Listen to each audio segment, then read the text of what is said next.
ప్రియమైన దేవుని బిడ్డలారా, ఈ ఉదయకాల సమయంలో మన ప్రభువైన యేసుక్రీస్తు నామం పేరట మీ అందరికీ వందనాలు తెలియజేస్తూ, ఈ ఉదయకాల సమయంలో దేవుడు తన ఐశ్వర్యం చొప్పున క్రీస్తు యేసునందు మహిమలో మీ ప్రతి అవసరాలు తీర్చి మిమ్మల్ని అందరినీ బహుగా దీవించునుగాక. ఆమేన్. విశేషమైన తన కృప చేత దేవుడు నింపి మిమ్మల్ని అందరినీ నడిపించునుగాక. ఆమేన్. దేవుడైన యెహోవా మీకు తోడై ఉండి ఎల్లప్పుడూ మేలు చేయుటకై మీకు తోడై ఉండునుగాక. ఆమేన్. దేవుని బిడ్డలారా, ఈ చదవబడిన భాగంలో నుంచి కొన్ని మాటలను మనము జ్ఞాపకం చేసుకుందాం. చూడండి, ఆమోసు ద్వారా దేవుడు ఇశ్రాయేలు ప్రజలకు కొన్ని మారు మనస్సు నిమిత్తమైన కొన్ని బుద్ధి మాటలు తెలియచేయటానికి గురించి ఇక్కడ రాయబడుతూ ఉన్నది. దేవుని బిడ్డలారా, 5వ వచనాన్ని మనం చదివినట్లయితే, బేతేలును ఆశ్రయింపకుడి, గిల్గాలులో ప్రవేశింపకుడి, బెయేర్షెబాకు వెళ్ళకుడి, గిల్గాలు అవశ్యంగా చెరపట్టబడిపోవును, బేతేలు శూన్యమగును. దేవుని బిడ్డలారా, దేవుడు చెబుతున్న మాట ఏంటంటే, బేతేలును ఆశ్రయింపకుడి. చాలా విషయాలు ఇక్కడ తెలియజేస్తూ ఉన్నాడు. బేతేలు అనగా దేవుని ఇల్లు, బేతేలు అనగా దేవుని మందిరము. దేవుని బిడ్డలారా, బేతేలు అనగా దేవుడు నివసించే స్థలం. దేవుడు ఇక్కడ తెలియజేస్తున్న మాటలను మనం గమనించినట్లయితే, బేతేలును ఆశ్రయింపకుడి. దేవుని బిడ్డలారా, గమనించండి, దేవుని సన్నిధి నిలిచి ఉండే స్థలము బేతేలు, దేవుని ఇల్లుగా బైబిల్ గ్రంథంలో మరి ఇవన్నీ రాయబడి ఉన్నది. యాకోబు తన తండ్రి అయిన ఇస్సాకును మోసం చేసి తన అన్నకు రావలసిన మరి ఆశీర్వాదాలన్నీ కూడా తను పొందుకొని తల్లి మాట విని ఈ కార్యాలన్నీ చేశాడు. దేవుని బిడ్డలారా, కొన్ని సందర్భాలలో తల్లిదండ్రులే పిల్లలను తప్పుడు మార్గంలో నడిపించే వ్యక్తులుగా ఉంటున్నారు. వారికి ఇష్టమైన విధంగా నడిపిస్తూ ఉన్నారు. వారికి ఇష్టమైన వారి కోసము ఏదైనా చేయటానికి తల్లిదండ్రులు ఇష్టంగా ఉంటున్నారు. దేవుని బిడ్డలారా, ఇస్సాకు కుటుంబంలో అన్నదమ్ముల మధ్య కలహాలు రావటానికి, గొడవలు రావటానికి, పగలు రావటానికి కారణం ఎవరంటే తల్లిదండ్రులే. ఎందుకంటే దేవుడు స్పష్టంగానే నేను యాకోబును ప్రేమించాను, యాకోబును నేను ఆశీర్వదిస్తానని చెప్పి దేవుడు ముందుగానే చెప్పాడు. కానీ దేవుడు ఆశీర్వదించే విధంగా వాళ్ళు నడుచుకోలేదు. కానీ ఒక తప్పుడు మార్గములో తల్లి యొక్క ఉపదేశం వలన, తల్లి నడిపించిన మార్గములో యాకోబు వెళ్ళి తన జీవితంలో అన్నదమ్ముల మధ్య పగలు తెచ్చుకున్నారు. అన్నంటున్నాడు ఏశావు, నా తండ్రి ముసలివాడిగా ఉన్నాడు కనుక ఈ సమయంలో నా తమ్ముడిని నేను ఏం చేయకుండా మా తండ్రి చనిపోయిన తర్వాత, కాలము చెల్లించిన తర్వాత అప్పుడు యాకోబును చంపెదను అనుకునేను మనసులో అనుకుంటున్నాడు. నాకు రావలసినవన్నీ కూడా దొంగిలించి మోసం చేసి ఆశీర్వాదాలు పొందుకున్న ఆ యొక్క యాకోబుని చంపాలని తన సహోదరుడు తీర్మానం చేసుకుంటున్నాడు, అనుకుంటున్నాడు మనసులో. ఈ మాటలన్నీ అనుకున్నప్పుడు మరి యాకోబుని ఇస్సాకు రెబ్కా పిలిచి, అక్కడుంటే మరి ఇలాంటి సమస్యలు తలెత్తుతాయని నువ్వు ఇక్కడి నుంచి దూరంగా మా సహోదరుల ఇంటికి వెళ్ళు అని చెప్పేసి ఇస్సాకు రెబ్కాలు యాకోబుని పంపిస్తూ ఉన్నారు. ఎప్పుడు కూడా యాకోబు ఇంట్లో నుంచి బయటికి వెళ్ళే వ్యక్తి కాదు, గృహంలోనే తల్లి దగ్గరే ఉండే వ్యక్తి యాకోబు. చాలామంది పిల్లలు మనం చూస్తూ ఉంటాం, తల్లిదండ్రులు చాటునే ఉంటారు, బయటికి వెళ్ళరు వాళ్ళు. ఎప్పుడు కూడా ఇస్సాకు పరిస్థితి కూడా అలాంటిదే. ఎప్పుడు బయటికి వెళ్ళినవాడు కాదు. తల్లిదండ్రులు ప్రాణాపాయ పరిస్థితి ఉందని ఇస్సాకు రెబ్కాలు యాకోబుని ఆశీర్వదించి పంపిస్తూ ఉన్నారు. బెయేర్షెబా దగ్గరికి వెళ్ళినప్పుడు చీకటి పడింది. ఒక రాయి తీసుకొని తలగడగ చేసుకొని నిద్రపోయాడు. నిద్రపోయినప్పుడు ఒక కళ చూస్తున్నాడు. ఒక నిచ్చెన ఆకాశం నుంచి కిందకి వేసిన ఒక నిచ్చెన కనబడతా ఉంది యాకోబుకి. ఆ నిచ్చెన మించి దేవదూతలు దిగుతూ ఎక్కుతూ ఉన్నాయి. వెంటనే మెలకువచ్చింది. భయపడ్డాడు యాకోబు. ఎందుకంటే ఇది దేవుని సన్నిధి ఉన్న స్థలము అని భయపడ్డాడు. భయపడినప్పుడు దేవుడు అక్కడ మాట్లాడుతున్నాడు యాకోబుతో. యాకోబు, నేను నిన్ను విడువను, ఎడబాయను. నేను నీతో చెప్పినది నెరవేర్చు వరకు నేను నీకు తోడై ఉంటాను అని చెప్పి దేవుడు మాట్లాడుతూ ఉన్నాడు.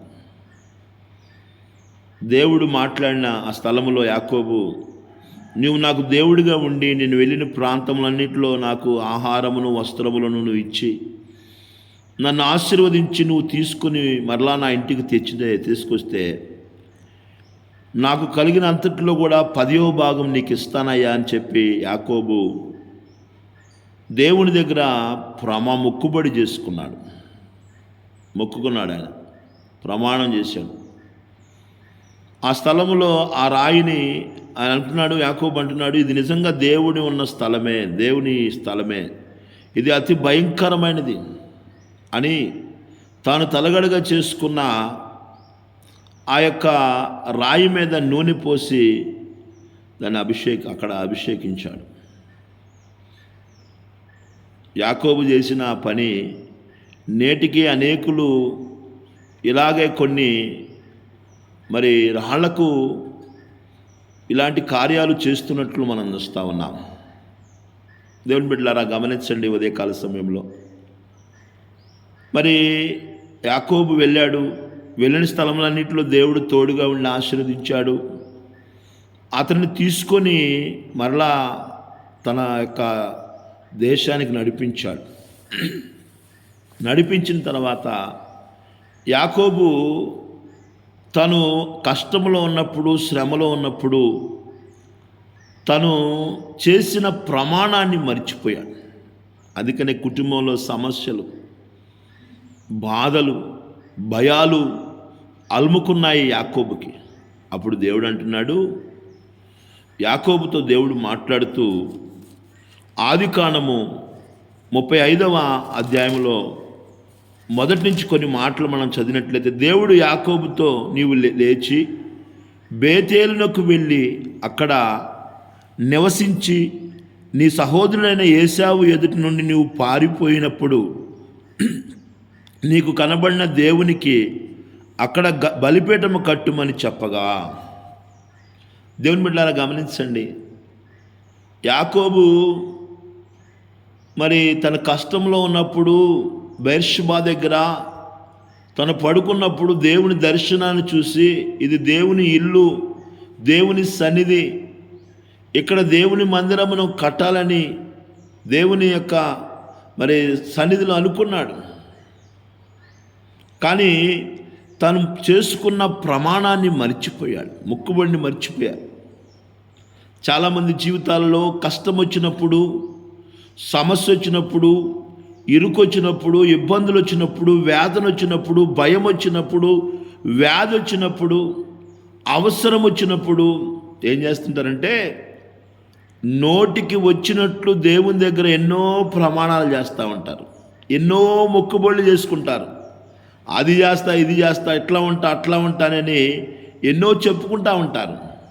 కానీ దేవుని బిడ్డలారా, చెప్పుకోవటం వరకే కానీ ఆ సమస్యల నుంచి, ఆ బాధ నుంచి, ఆ వేదన నుంచి, ఆ దుఃఖము నుంచి, ఆ శ్రమ నుండి దేవుడు విడిపించిన తర్వాత దేవుణ్ణి మర్చిపోయే వ్యక్తులుగా ఉంటారు చాలామంది. యాకోబు కూడా అలాగే మర్చిపోయాడు. ఇప్పుడు దేవుడు అంటున్నాడు, అందుకనే యాకోబు జీవితంలో ఎన్నో సమస్యలు ఎదురవుతూ ఉన్నాయి, కష్టాలు ఎదురవుతూ ఉన్నాయి. కుటుంబంలో ఎన్నో సమస్యలు యాకోబు ఎదుర్కొంటూ ఉన్నాడు. అందుకనే దేవుడు చెబుతున్నాడు, యాకోబుని దేవుడు గొప్పగానే ఆశీర్వదించాడు. ఇప్పుడు దేవుడు అంటున్నాడు, ఇదిగో నువ్వు కష్ట సమయంలో, నువ్వు శ్రమల్లో, నీ వేదనలో, బాధలో ఉన్నప్పుడు, నీవు నీ అన్న దగ్గర నుంచి నువ్వు పారిపోతున్నప్పుడు, మరి ఎక్కడైతే నేను నీకు కనబడిన ఆ స్థలానికి వెళ్ళి బలిపీఠం కట్టు అంటున్నాడు. బేతేలుకు వెళ్ళు, బేతేలుకు వెళ్ళు అంటున్నాడు దేవుడు. నా ప్రియమైన దేవుని బిడ్డలారా, ఈ ఉదయకాల సమయంలో బేతేలుకి వెళ్ళి అక్కడ నీకు కనబడిన దేవునికి బలిపీఠం కట్టమని చెబుతున్నాడు. దేవునికి బలిపీఠం కట్టాలి. కానీ ఆమోసు కాలంలో ఉన్న ప్రజలు బేతేలు అంటే దేవుని మందిరం మీదే వారు దృష్టి పెడుతున్నారు. దేవుని మందిరం మీదే వాళ్ళకి నమ్మకం. కానీ దేవుని బిడ్డలారా గమనించండి, ఉదయకాల సమయంలో దేవుని మందిరం అనేది దేవుని ఆరాధించే స్థలం, దేవుని గణపరిచే స్థలం. అంటే దేవుని మందిరానికి ఎందుకు వెళ్ళాలంటే దేవుని ఆరాధించడానికి వెళ్ళాలి, దేవుని మహిమపరచడానికి వెళ్ళాలి, దేవుని దర్శించడానికి వెళ్ళాలి, దేవునికి మరి దేవుని మాటలు వినటానికి వెళ్ళాలి. గమనించండి, ఉదయకాల సమయంలో ఈనాడు చాలామంది జీవితాలలో మందిరానికి వెళుతున్నారంటే ఎందుకు వెళుతున్నారంటే మందిరమును చూడటానికి వెళ్ళేవాడు కొంతమంది, మందిరములో ఉండటానికి వెళ్ళేవాడు కొంతమంది. చాలామంది జీవితాలలో మందిరం మీదే వాళ్ళ నమ్మకం ఉంటుంది, కానీ ఆ మందిరములో ఉంటున్న దేవుడి మీద నమ్మకం ఉండదండి. దేవుడి మీద దృష్టి ఉండదు వాళ్ళకి. దేవుని మీద ఆధారపడే జీవితాలు ఉండవు చాలామందికి. ఏదో మందిరానికి వెళ్ళాలి, మందిరానికి దండం పెట్టుకోవాలి, మందిరాన్ని చూసి రావాలనుకునే ఇలాంటి ఒక ధోరణే నేటి కాలంలో సాగుతూ ఉంది. మందిరం అంటేనే మందిరం మీదే దృష్టి, ఆ మందిరంలో ఉన్న దేవుని మీద దృష్టి లేదండి. కానీ ఇక్కడ దేవుడు చెబుతున్నాడు యాకోబుతో, నీవు ఆ స్థలానికి వెళ్ళి అక్కడ దేవునికి నువ్వు బలిపీఠం కట్టు. ఈ ఉదయకాల సమయంలో వాక్యం వినిచిన నా ప్రియమైన దేవుని బిడ్డలారా, దేవుని మందిరానికి ఎందుకు వెళ్తున్నావు? మందిరాన్ని చూడటానికి వెళ్తున్నావా? మందిరం మీదే నీ దృష్టి ఉందా? మందిరము మీదే నీ ఆలోచన? మందిరాన్నే నమ్ముకుంటున్నావా? ఈరోజు మందిరాన్ని నమ్ముకొని మందిరం మీద ఆధారపడి మందిరం మీదే తమ దృష్టి పెట్టే వ్యక్తులు ఉంటున్నారు, కానీ దేవుని మీద పెట్టేవాళ్ళు లేరు. దేవుని మీద దృష్టి లేదు వాళ్ళకి. అందుకనే దేవుడు అంటున్నాడు, ఓ ఇశ్రాయేలురా, బేతేలును ఆశ్రయింపకుడి, బేతేలును ఆశ్రయింపకుడి. ఈ ఉదయకాల సమయంలో వాక్యం వినిచిన నా ప్రియమైన దేవుని బిడ్డలారా, ఆ మందిరానికి వెళ్తే ఏదో జరుగుతుంది, ఈ మందిరానికి వెళ్తే జరుగుతుంది, ఆ మందిరంలో అది ఉంది ఇది ఉంది అనుకొని, అది చాలా బాగుంది అనుకొని మందిరం మీద ఈ నేటి కాలంలో మనుషుల యొక్క దృష్టి ఉంటుంది, కానీ దేవాతి దేవుని మీద లేదండి. మనం చూసినట్లయితే కోరాహు కుమారులు అంటున్నారు 84వ కీర్తన, యెహోవా మందిర ఆవరణాలు సుందరమైనవే, రమ్యమైనవే, మంచివే. కానీ ఆ మందిరాన్ని చూడాలనుకుంటున్నాడు, మంచిదే. కానీ ఆ మందిరంలో దేనికోసం వెళ్తున్నాడంటే జీవము కలిగిన దేవుని దర్శించటానికి మందిరానికి వెళ్తున్నానయ్యా అని అంటున్నాడు.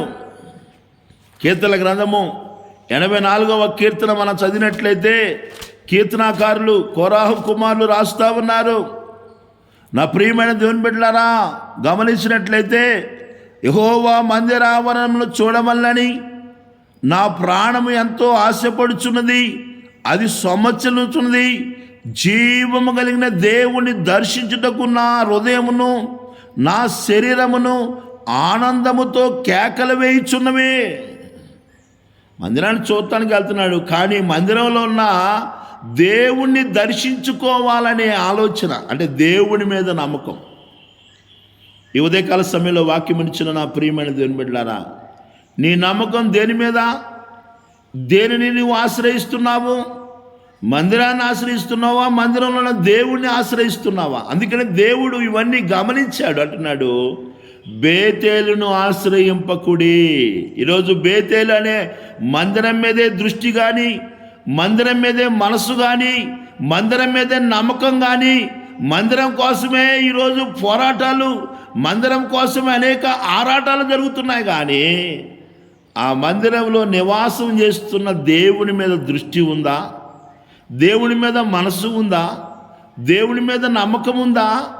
ఆ దేవుని దర్శించడానికి వెళుతున్నావా? దేనిని చూడటానికి వెళుతున్నావు నువ్వు? ఈరోజు ఒకసారి పరిశీలన చేసుకోవాలి. అందుకనే దేవుడు అంటున్నాడు, బేతేలును ఆశ్రయింపకుడి. ఎవరిని ఆశ్రయింపాలంటే 6వ వచనం చెప్తున్నాడు, యెహోవాను ఆశ్రయించుడి, అప్పుడు మీరు బ్రతుకుతారు. చాలా విషయాలు ఉన్నాయి, చెప్పడానికి సమయం లేదు. దేవుని బిడ్డలారా, మనం దేవుణ్ణి ఆశ్రయించాలి. దేవుని మీద మన దృష్టి ఉండాలి. దేవుని మీద మన నమ్మకం ఉండాలి. దేవుని కోసము మందిరానికి వెళ్ళాలి.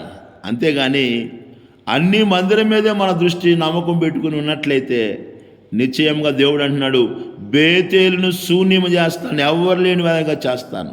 ఈరోజు ప్రజలు ఆ మందిరం ఈ మందిరం అలా రకరకాలైన ఆలోచనలు కలిగి మందిరం వైపే మనసు ఉంటుంది. కానీ ఆ మందిరంలో ఏ మందిరంలో అయినా దేవుని ఇల్లు అనే విషయాన్ని గమనించకుండా, దేవుడు ఉంటానని గమనించకుండా అనేకులు నడుచుకుంటున్నాడు. అందుకని దేవుడు అంటున్నాడు, నీవు బేతేలు మీద నీ నమ్మకం ఉన్నట్లయితే, బేతేలుని నువ్వు ఆశ్రయిస్తున్నట్లయితే బేతేలుని శూన్యం చేస్తానని దేవుడు హెచ్చరిస్తున్నాడు. అటువంటి వారికి కాకుండా దేవుని బిడ్డలారా, దేవుణ్ణి ఆశ్రయించి దేవుని ద్వారా కలిగే మేలు పొందుకునే కృపను ధన్యతను ప్రభు ప్రతి బిడ్డకు దయచేయను గాక.